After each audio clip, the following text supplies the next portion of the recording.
미주한인 우리 세상. 안녕하세요. 미우새입니다.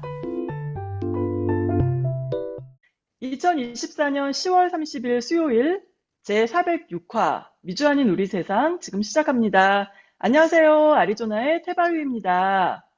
오늘은 부동산 공동투자 및 투자 강의 등으로 유명한 뉴욕 부동산 업자이시면서 글로벌 리더십 파운데이션의 설립자 배희남 회장님 오랜만에 나오셨습니다. 자, 오늘 함께 얘기 나눠보도록 하겠습니다. 배희남 회장님의 강의는 총 두 부분으로 이루어졌습니다. 1부는 캡, 캐시플로우 등 부동산에 있어서의 기본 원리, 그리고 파이낸셜 프리덤, 재정 자립. 2부는 배희남 회장님이 최근에 실제로 구매한 대형 상가의 예를 들면서 세금 감면 혜택, 임대 계약의 특징 등에 대해서 설명하십니다. 배 회장님, 안녕하세요. 안녕하세요. 만나서 네, 반갑습니다. 네. 네, 반갑습니다. 자, 오늘 특별히 우리 베이남 회장님의 강의를 듣고 싶으신 방청객 두 분이 나오셨습니다. 소개 말씀 부탁드려요. 네, 안녕하세요. 저는 노스캐롤라이나 그린스보로 하이포인트에서 살고 있는 조원이라고 하고요. 7년 동안 컨비니언스 스토어를 했어요. 그리고 작년 9월 달에 이제 사업을 접었고요. 지금 이제 모색 중에 있습니다. 반갑습니다.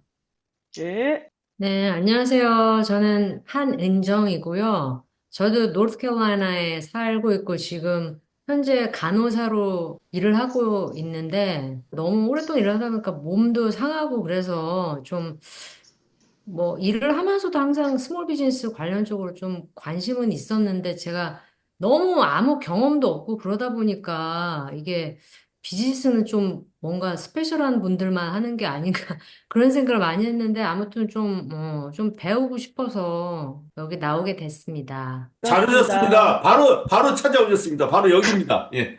네, 최근 뉴욕을 비롯 캘리포니아 등 대도시 건물의 높은 공실률 때문에 고생들이 많다는 얘기 들려오던데요. 배 회장님은 이번에 오히려 좋은 소식이 있었다면서요? 뭐 좋은 소식이라고 할 수 있죠. 오랫동안 가지고 있던 그 건물을 마침 팔았어요. 팔아가지고 네. 몇 달 동안에 텐서리완이라고 좀 하기 힘든 건데 그거를 아주 성공리했습니다. 아유, 축하드립니다. 요즘에, 아유, 정말, 우리 지난번에 우리 샌프란시스코 관련 이 보도할 때도, 와, 정말 이거 큰일이구나. 정말 위기가 올 수 있겠구나 이랬는데, 아우, 그래도 우리 회장님은 정말 다행스럽습니다. 예, 사실 뭐 한국에 있는 은행도 뭐 미국의 대도시 도심 건물에 투자해가지고 막대한 손실을 입었다 이런 소식도 많이 들리거든요. 근데 사실상 그런 분도 많이 계시죠. 많이 힘들어 하시는 분도. 예, 물론입니다. 근데 위기는 또 어떤 사람한테는 그 기회가 됩니다. 그래서 이런 그 위기일수록 그걸 잘 파악하고 이용하게 되면은 일생에 한두 번 올 수 있는 그런 그 좋은 기회가 되죠. 저는 미국 생활을 43년을 했는데요. 그동안에 특별히 이 부동산 투자를 하는 거 보면은 항상 그 위기가 와요. 주기적으로 오는데 한동안 서브프라임 모기지가 사건도 있고 그랬잖아요. 그럴 때는 이러다가 이거 큰일 나는 거 아닌가 그러는데 그걸 잘 파악하고 대처하면은 아주 그 몸집을 불리는 그런 좋은 시기가 돼요. 아마 지금이 그런 때인 것 같아요. 그렇군요. 그 우리 배 회장님의 그 노하우, 어려운 시국에 그런 기회로 삼아서 또 이렇게 극복해낼 수 있는 방법이 뭐가 있는지 우리 또 알아보도록 할게요. 자, 배 회장님께서는 고령화 시대를 맞아 우리가 노후에는 패시브 인컴, 즉 직접 노동이 없이도 수입이 있어야 재정 자립, 그야말로 파이낸셜 프리덤을 이루며 안정되게 살 수 있다고 하셨는데요. 그게 어떻게 가능할까요? 제가 하는 거는 뭐 주식이나 이런 것이 아니라 그 부동산 투자를 통해서 파이낸셜 프리덤을 갖게 되는 그런 얘기를 할 텐데요. 한국 사람들한테 그 부동산 그러면 대개가 그 시세 차익을 생각해요. 싸게 사가지고 비싸게 팔면은 그 차익이 얼마가 남는다.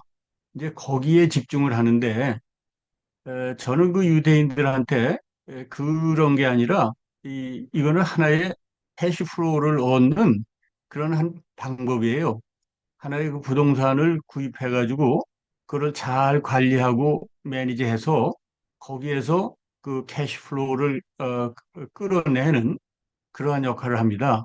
그게 바로 부동산이에요. 대개 그 브로커 말들을 많이 듣거든요. 이거는 옛날에 얼마짜리인데 지금 얼마에 좀 싸게 급해서 판다. 이거 사게 되면은 얼마 후에는 틀림없이 얼마의 이익을 남길 거다. 대개 우리 그 한국 사람들은 그런 거에 익숙해 있어요. 미국에서의 그 부동산 투자는 부동산을 그 선별할 때 원칙이 그러니까 대개 사람들이 어렵게 돈을 그 시드머니를 마련해서 사는 것이 되게 집이에요. 제일 먼저 사는 게. 근데 이 맞아요. 집은 집과 같은 그런 부동산은요. 이거는 그 캐시플로우가 있는 것이 아니라 항상 그 라이빌리티예요. 우선 아무리 큰 집이건 적은 집이건 집을 하나 사게 되면 거기서 재산세도 내야 되고 인슈런스도 내야 되고 또 고쳐야 되고 가꿔야 되고 이런 그 비용만 들어가지 그는 좋은 에셋이 아니에요. 이런 그 부동산을 에셋이라고 그러는데 이 에셋에는 이 좋은 에셋이 있고 좀 부담만 주는 나쁜 에셋이 있어요. 그 좋은 에셋은 그 부동산 자체에서 현금이 나와서 돈이 나와서 내 파켓에 들어오는 그런 재산. 그게 이제 좋은 재산이고요. 나쁜 재산은 그거를 갖고 유지하기 위해서 내 주머니에서 돈이 나가야 돼요. 그 건물에 계속해서. 그러니까 예를 들면 자동차 같은 거 있죠. 자동차는 그걸 사는 날부터 뭐 인슈런스 들어야지, 가스비 들어가지, 고쳐야 되지. 이건 내 주머니에서 계속 나가야 되는 거죠. 집도 마찬가지예요. 미국에 자기 살던 그 집을 들고 오는 사람은 없잖아요. 그러니까 여기 와서 우선적으로 제일 먼저 살라고 사는 것이 집입니다. 사실은 저도 그랬어요. 근데 집은 갖게 되면은 내 수입에서 항상 그 부담을 해야 돼요. 그 돈이 나가는 그런 에셋이기 때문에 캐시플로우가 없는 점에서 집은 그렇게 바람직하지가 않아요. 그래서 보통 부동산을 볼 때 부동산은 대개 그 투자는 그 리스크가 있다 그런 얘기를 하는데 잘 알고 투자하고 이런 원칙이 있어요. 유태인들이 하는 그 원칙은 그 캐시플로우가 있는 부동산을 사야 된다. 그 집에서 나오는 수입, 집에서 나오는 수입이라고 그러면 뭐가 있을까요? 테넌트를 두고 그 테넌트에서 나오는 수입을 얘기하겠죠. 그래서 그거를 GRI라고 그래요. Gross Rental Income, 총 렌탈 인컴에서 GOE, 즉 Gross Operating Expense, 총 비용, 그거를 뺀 거를 NOI라고 그럽니다. Net Operating Income이라고 그러거든요. NOI에서 DS, Debt Service라고 그러는데 은행 모기지나 이런 부금을 그걸 뺀 것이 바로 그 캐시플로우예요. 예를 들면 어떤 건물에 1년에 총 수입이 100만 불이 나오는데 거기에서 지출이 20만 불이다. 그럼 80만 불의 수입이 생기죠. 그걸 NOI라고 그러는 거예요. 80만 불. 그 80만 불을 그 안에서 그 모기지를 얻어가지고 은행 돈을 갚는 거 갚고 나면은 거기서 순수하게 남는 게 캐시플로우예요. 그 은행에 돈을 갚는 것도 그냥 지출로 해버리면은 간단할 텐데 왜 이렇게 좀 이렇게 나누는 이유가 뭘까요? 그냥 일반 지출과 모기지 비용 그건 이 왜 두 개를 그러냐면 나누는 게 예. 물론 그 지출 목록에 들어가요. 나중에 그 계산상은 그렇게 나오는데 왜냐하면 이 모기지를 얼만큼 그걸 레버리지 한다고 그러거든요. 그 레버리지 하는 거를 얼만큼 많이 하느냐, 적게 하느냐에 따라서 캐시플로우가 달라지거든요. 그래서 그거를 만약에 모기지가 하나도 없으면 아까 얘기한 그 NOI 순수입이 순인감이 그게 캐시플로우예요. 제가 처음에 한 42년 전에 조그만 그 드랍스토어를 하고 있었는데 그게 6층 건물이에요. 굉장히 큰 건물이야. 큰 건물이고 제가 갖고 있는 거와 같은 그 가게가 세 개가 있고 그런 거예요. 근데 운 좋게 장사가 참 안 되는 걸 그걸 인수해서 이렇게 하니까 장사가 잘 됐어요. 근데 어느 날 그게 조그만 그 세탁소인데 제가 앞에서 뭐 항상 그 손따래미도 하고 그러고 있는데 그 가게 주인이 와갖고 이 유태인인데 나보고 타라고 그러는 거예요. 그 차를 타라고. 그래서 그걸 탔더니 데리고 다니면서 저건물 막 이렇게 막 그 보여주면서 이게 다 옛날엔 얼마에 주고 샀는데 지금은 어떤 건물이 됐다 이런 자랑을 쭉 해요. 그러더니 자기 사무실에 가가지고는 나한테 그러는 거예요. 내가 이제 나이 먹고 리타이어 하려고 그러니까 그 건물을 너한테 팔게 그런다고요. 그러니 그 위에 건물도 상당히 많은 거잖아요. 근데 난 그때 뭐 미국 와서 가뜩이나 유학생으로 와가지고 그 가게 그거 해서 거기 먹고 사는 것만 해도 하나님 감사합니다 하고 이러는 사람인데 그 건물을 나한테 판다 그런단 말이에요. 그래서 난 뭐 이 사람이 이렇게 정신 이상인가 이런 생각을 하고 아니면 내가 무슨 재벌 아들인가 이런 생각을 했어요.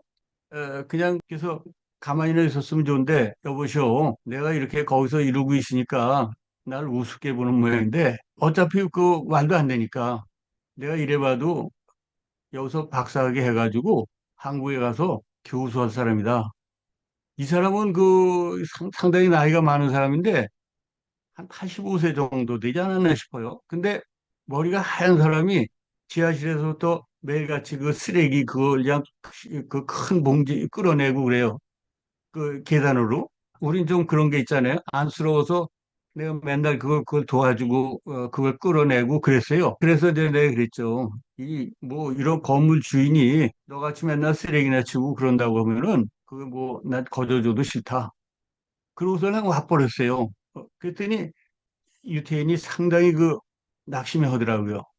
근데 하여튼 그렇게 하고 와서 나 집사람은 또 내가 없으면은 그냥 혼자서 영어도 시원찮은데 쩔쩔매거든요. 그래서 제가 뭐 바쁜 사람 데려다 이런 헛소리 하나 그런 생각을 하고 왔는데 와가지고 그렇게 잊어버리고 있는데 얼마 있더니 아주 새파랗게 한 뭐 스물 몇 살 먹은 그 유태인 청년이 와가지고 내가 이 건물 샀다는 거죠. 내가 저 뉴랜드로드니까 앞으로 이제 잘 지내보자 그러는 거예요. 그래서 뭐 그런가 보다 했어요. 근데 이 친구가 바로 결혼하면서 담배를 끊었나 봐요. 그때 저는 담배를 아주 열심히 피울 때고 그 사람이 나한테 이제 자기가 끊었으니까 담배 얻어 피는 걸로 맨날 와서 그 같이 얘기를 하고 하면서 보니까 그래서 좀 친해져서 물어봤어요. 너 이 건물 이거 얼마 주고 샀니? 그랬더니 그냥 주웠대요. 예? 그래서 뭐 싸게 샀는데 그냥 주웠다 그러는가 보다. 그랬더니 그리고 아주 좋아해요. 히히거리면서. 그 나중에 알고 보니까 진짜 주운 거예요. 자기 돈은 하나도 안 들이고 그 건물을 육층 건물이나 되는 거를 그거를 그냥 사는 거예요. 그게 가능한 거예요. 쭉 얘기를 들어보니까 이게요. 미국에서는 돈을 가지고 사는 게 아니고요. 신용을 가지고 사요. 그러니까 건물을 남의 돈으로 사는 거예요. 이거를 잘 알게 되면은 정말 이 부동산 투자나 이것이 쉽습니다. 솔직히 얘기해서 여기서 열심히 일하고 저축을 얼만큼 한다고 해서 그 요즘에 또 잘 안 죽잖아요. 초고령화 그래가지고 100살 넘게 사는데 저 나이 먹고 은퇴하고 나면은 돈 쓸 데가 없는 줄 아는데요. 내가 은퇴해 보니까 은퇴가 아니라 이렇게 먹으면 보니까요. 젊었을 때보다 두 배는 더 쓰는 것 같아요.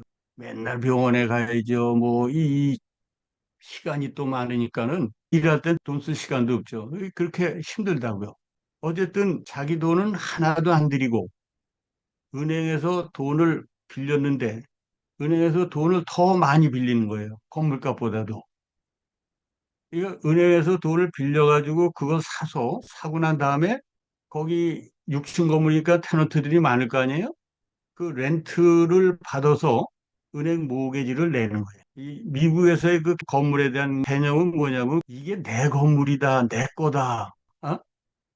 이런 생각을 버려야 돼요. 유태인들은 건물이 생기면은 야, 저건 내 돈 주고 샀으니까 이거는 내 거다. 그래서 이거를 자손 대대로 물려줘야 된다. 우리 한국 사람은 그렇게 생각을 하는데 유태인들은 그게 하늘에서부터 하나님이 자기한테 맡긴 거야.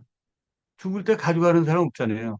그러니까 그거를 하나님께서 나한테 준 그거를 잘 관리하고 경작을 하고 이렇게 해서 먹고 사는 거예요. 풍족하게. 그 건물을 잘 그 렌트를 받고 렌트를 놓고 또 고치기도 하고 이렇게 해서 모기지를 내고 그러면서 자기가 거기서 이제 남는 거 그게 캐시플로우죠. 그 캐시플로우를 가지고 사는 거예요. 그게 올바른 생각이에요.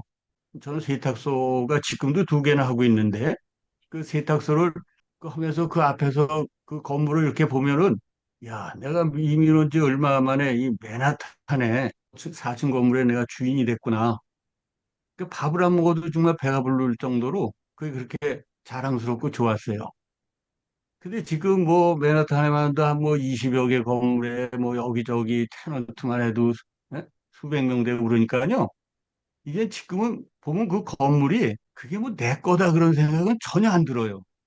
그저 잘 지냈으면 그런 생각을 하게 되고 야 이게 저 렌탈 인감이 이번 달에 얼마가 들어왔고 순수입이 얼마가 되고 캐시플로우가 있느냐 없느냐 이런 것만 항상 염려하게 되죠. 우선 첫째는 미국에서의 집이든지 뭐 이런 거는 내 게 아니에요. 하나의 관리자로서 어떤 그 청지기 정신이 있어야 된다. 그런 얘기가 되는 거죠. 지금 이제 새롭게 이제 사업을 모색하는 분도 계시고 오랫동안 급여 생활을 하다가 이제 너무 힘들어서 또 사업을 생각하시는 분도 있는데 첫 번째 회장님 말씀하신 거는 한국에서처럼 어떤 땅을 하나 사놨더니 뭐 몇 년 뒤에 10배가 뛰었다 해서 막 갑자기 부자가 되는 그런 생각보다는 건물 자체가 하나의 생산의 수단, 하나의 기계나 마찬가지로 생각을 해야 되고, 닦고 조이고 기름치듯이 계속 그 건물 관리를 해야 되고, 아까 그 유태인 할아버지 매일 청소하다시피 그런 자세로 계속 테너트도 끊임없이 뭐 비가 샌다, 뭐 페인트가 벗겨졌다,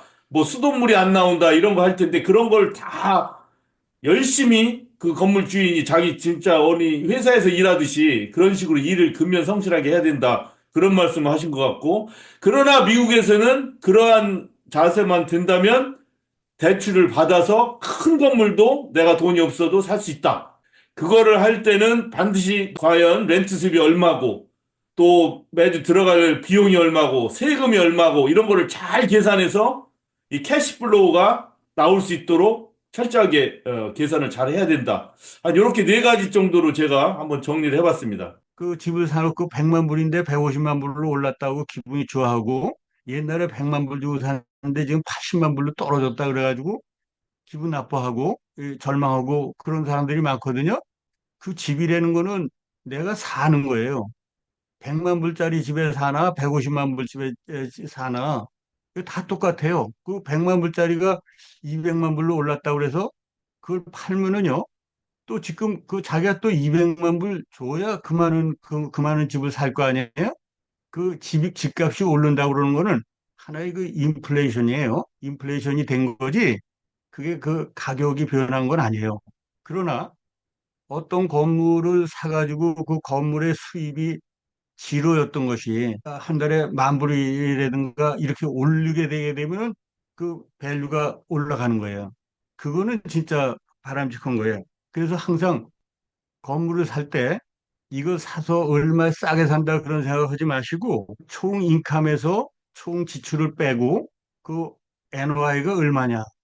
그 NOI를 요거를 내 돈을 얼마 들이고 은행에서 얼마 빌려가지고 해야 그게 캐시플로우가 생기느냐. 이런 걸 봐야 돼요. 수입은 나오는데 캡이 7% 되는 그런 게 있어요. 7% 되는 거는 뭐 예를 들어서 100만 불이면은 7만 불의 그 연소득이 생기는 거거든요. 캡이라는 게. 그런데 은행에서 5%에 빌릴 수가 있으면은 7만 불이 5%면 5만 불만 내면 되죠. 은행에서 몽땅 다 돈을 빌려서 사도 2만 불의 순수익이 생기는 거예요. 그리고 어떤 거는 100만 불 투자해서 5만 불이 나오는데 은행 이자율이 5%예요. 그러면은 그걸 사면은 5%면 그걸 빌려서 그냥 사게 되면 이익은 없어도 그 건물의 주인은 될 수 있죠. 근데 이자가 5%가 아니라 6%밖에 못 불린다. 그러면은 손해가 나니까 그때는 그걸 뭘로 해야 돼요? 다 얻으면 안 되고 자기 돈을 얼마큼 다운 페이먼트를 해야죠. 자기 돈을 넣어야죠. 이번에 이 모기지 이자가 막 올라가니까 큰일 난 거죠. 이거 부동산 하는 사람들은. 왜냐면 아까 얘기했지만은 그 NY에서 그 순수입이 10만 불인데 이자 그 불입금으로다가 그거를 내게 되면은 지금 5%에 얻었던 것이 지금 8%로 올랐으니까 이게 안 맞겠죠? 그러면 이거 큰일 나는 거예요. 그래서 지금 대서비스를 많이 하는 사람들은 아주 곤란을 겪습니다. 이게 조그만 거 집 같은 거는 그냥 조금 해도 그냥 다른 돈으로다 이렇게 얼마큼 불입하면 되는데 1년에 이자로다가 100만 불 나가던 게 어? 200만 불 나가게 생기면은 어떻게 할 길이 없어요. 그래서 여기 맨하탄 경우는 참 옛날에 8천만 불 막 이렇게 하던 것이 지금은 3천만 불, 2,500만 불에도 넘기는 겁니다. 테넌트는 안 들어오지. 부동산 세율은 올라가고 이자율은 올라가서 모기지는 올라가고 그러니까 이거는 근데 한 가지 좋은 건요. 부동산을 살 때 저는 전부 다 집까지도 전부 LLC로 삽니다. 처음에는 그 어카운턴트가 이게 이 충고를 하는데 이 건물을 사는데 이게 참 축하한다고 하면서 이걸 어떻게 살까요? 그랬더니 나하고 우리 집사람하고 공동 명의로 사려는 거예요. 그러니까 집사람은 상당히 좋아하더라고요. 처음에 그걸 저거 하더니. 왜냐하면 뭐 나중에 어떻게 그 소유권이 있어서 그런 거 저걸 하는데 근데 이거는 은행 빚 같은 걸 할 적에 완전히 그 퍼스널 개런티가 들어가잖아요. 근데 그래도 한 사람만 있으면 나중에 뭐 어떻게 해서 한 사람만 망해도 되는데 두 사람이 다 망하는 거예요. 제 생각은 그래요. 아주 자기가 살고 틀림없는 그런 아파트 조그만 정도라면은 모르겠는데 나 같으면은 이제는 그 LLC로다가 하라고 그래요. 그 리미티드 라이어빌리티 컴퍼니라고 요것은 그 미국에만 있습니다. 한국에는 다른 데는 이게 굉장히 힘들고 그러는데 미국에는 자손들한테 어떻게 물려주느냐 이런 것도 이제 이 LLC로 했을 때 그것이 그 가능합니다. 굉장히 이 FLP를 만드는데 그 굉장히 유리하죠.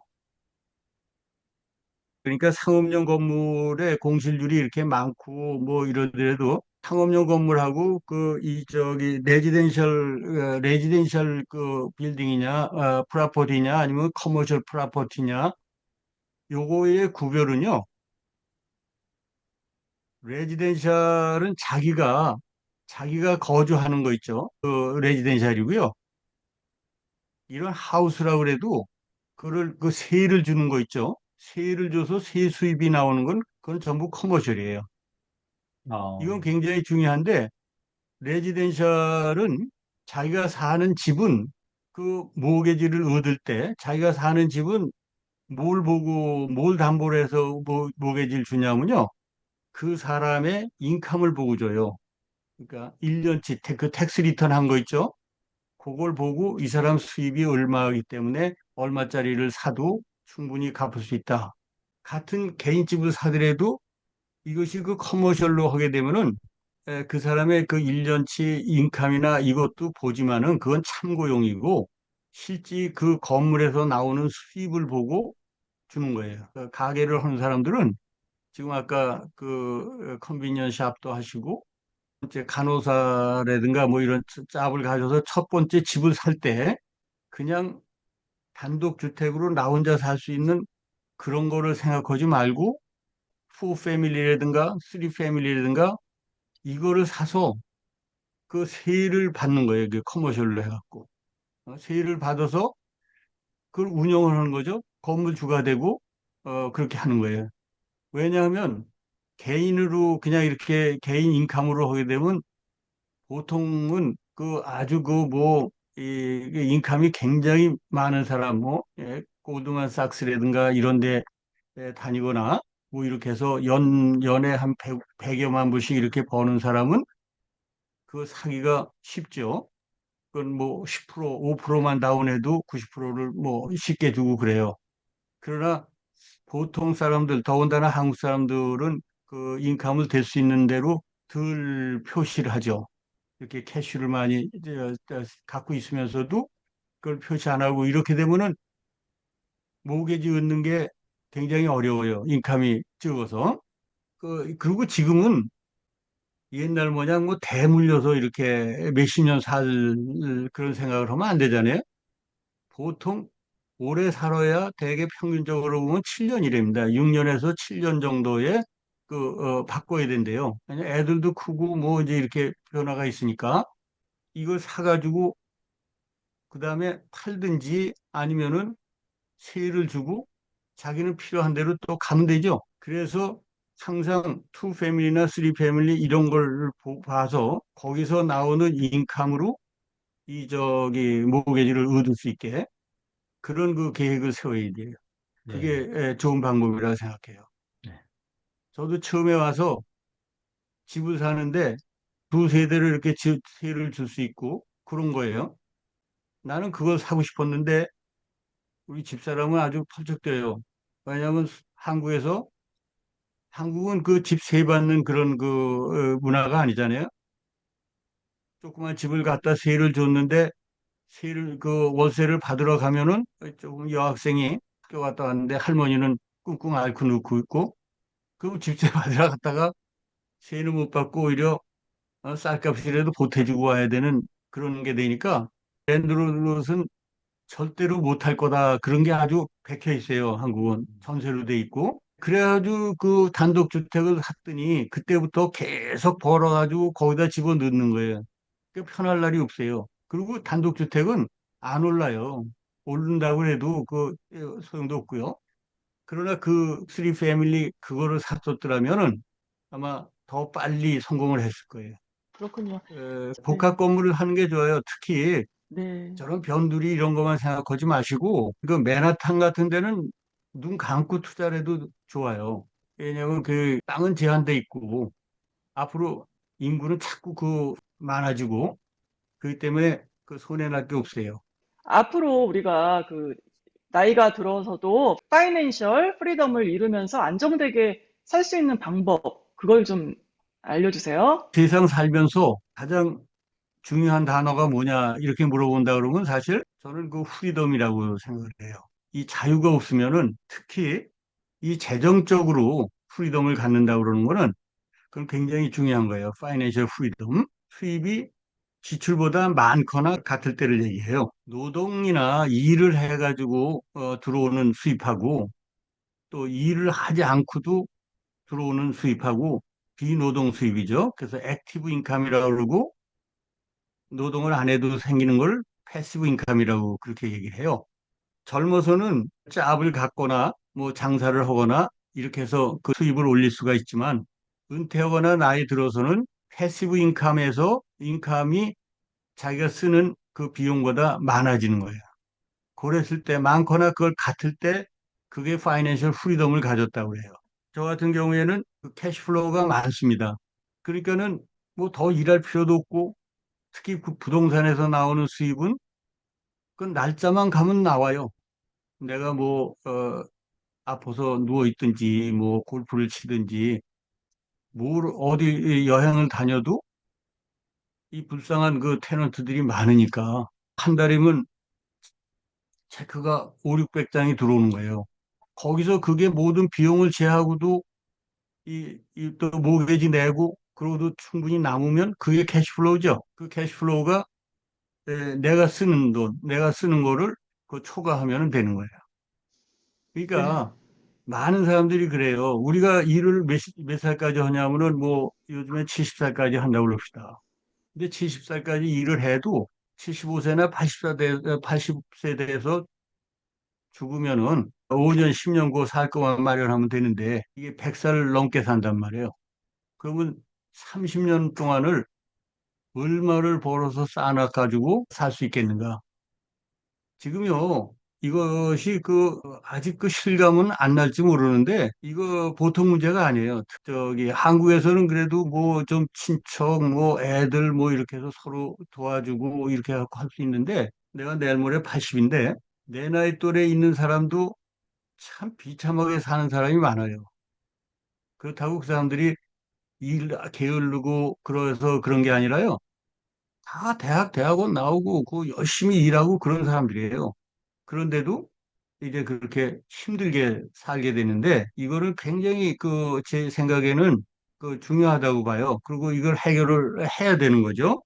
그래서 아까 얘기했듯이 해시 플로우가 내가 사는데 필요한 만큼보다 더 많거나 같거나 해야 그게 파이낸셜 프리덤을 가졌다 그렇게 얘기하는데 그게 얼마 있다 끊기면 안 되잖아요. 그 캐시플로우가 계속돼야 돼요, 영원히. 그런 건 뭐 있을까? 뭐 주식이라든가 금 투자라든가 여러 가지 그런 거를 할 수도 있겠지만 그것은 이렇게 딱딱 나오질 않아요. 여러분들은 어떻게 생각하세요? 노후에 대책이 좀 있으세요?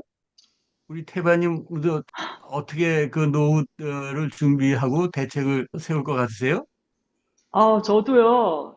네. 지금 사실은 그런 대책을 특별히 따로 마련해 놓은 게 없는데, 앞으로 세워야 되겠어요. 지금 회장님 말씀대로. 예, 어떻게 얼른 시드머니 좀 이렇게 모아서 맨하탄에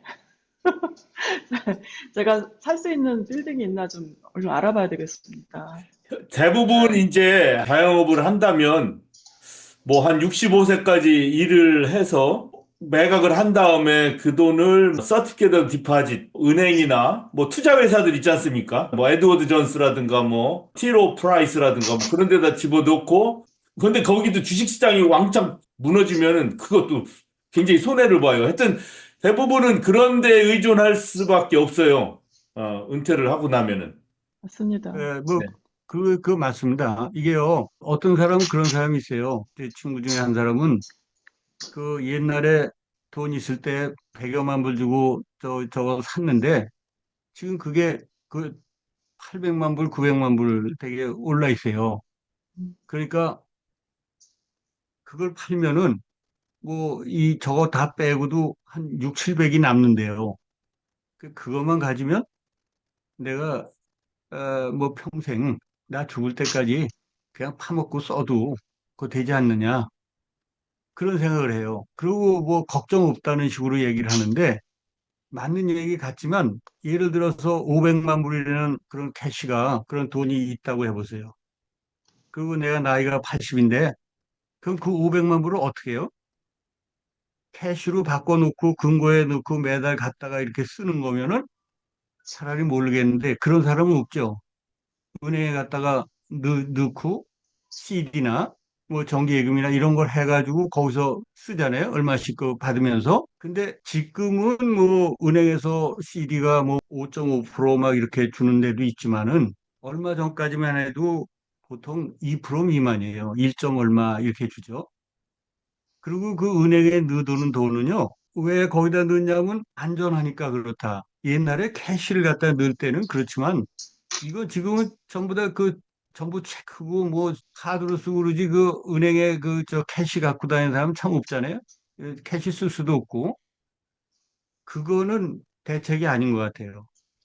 네. 제가 보기에 큰 돈을 만들 수 있는 것도 무슨 비즈니스를 키워가지고 비즈니스를 팔았을 때 거기서 나오는 돈이 나온다거나 하지만은 그래도 부동산을 투자하는 그걸 배워야 돼요.